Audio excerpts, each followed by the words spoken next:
Next, I want to introduce someone I met about a year ago online, and we became friends. Many know her as really one of the most extraordinary actors and artists of our generation. I've had the privilege of getting to know her as a friend, as a humanitarian, as an activist, as a mom, as a really cool woman. So I want to introduce my friend Susan Sarandon.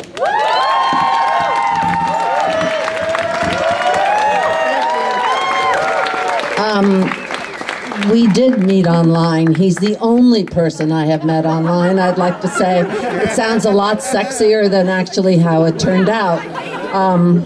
We didn't swipe, we just talked. And like everyone else, when I heard this story, I just couldn't believe. I kept thinking there must be something that I don't know that would explain this miscarriage of justice, that somebody for representing the voiceless in the Amazon after the greedy Chevron had dumped on purpose all this toxic waste, killing indigenous people, poisoning their water still to this day. How possibly could they be, because of a laptop and a phone that was refused to be turned over, how could 993 days of house arrest with a bracelet around your leg and losing your means of support, your job, your license, all of these things, I was like, seriously, there's got to be something else. And that, in fact, is what everybody said to me when I started to talk about this and post things online, because as you can expect, there was a complete blackout in terms of mainstream media. I see a lot of friendly faces here of people who've tried to get out the word over this period of time, sources of independent journalists that have interviewed Steven, interviewed me, Marianne Williamson, anything that we could try to get people, not only for Steven's sake, but because of what it means to our democracy, to our system of justice, to our environment, and what it means in the future for any lawyer or activist who tries to speak for the voiceless. You know, we're all not using plastic straws, and meanwhile, Chevron is dumping and has had absolutely no accountability.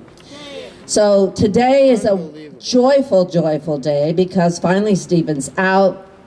I don't know what he's going to do. I know that when I first got my first cordless phone, I kept standing next to the phone the exact length of what the cord was for at least a couple weeks, because it took me a while to reprogram myself. So I don't know, Steven. We've got to keep an eye on him, how he's going to deal with all this freedom all of a sudden. Put a bell on you or something.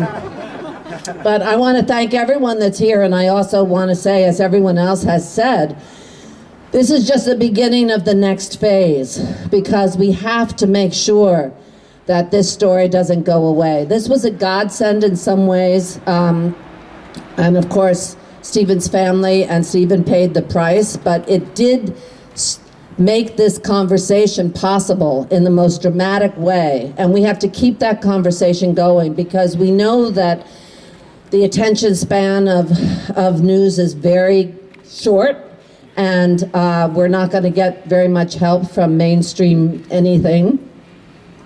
And what we have to work towards is now, you know, protecting Steven and his family, and also making sure that this doesn't disappear and that Chevron has to pay something. You know, it's clear. I mean, it couldn't be more dramatic what's happening to those people.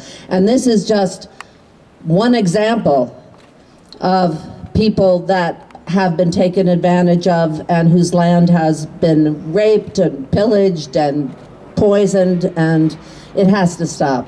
And so this has been a test case of how everyone responds, how we fight it, how we reach out to each other. And this is a wonderful community right here, and I want to thank you all for being part of that community. I want to thank Steven for inspiring us all to do the right thing when we can. And you know, a lot of these cases start with smaller people who are, I forget the name of the woman who now is facing 8 years in jail for... Jessica Resnicek. Yeah, that's a big, big chance that she took.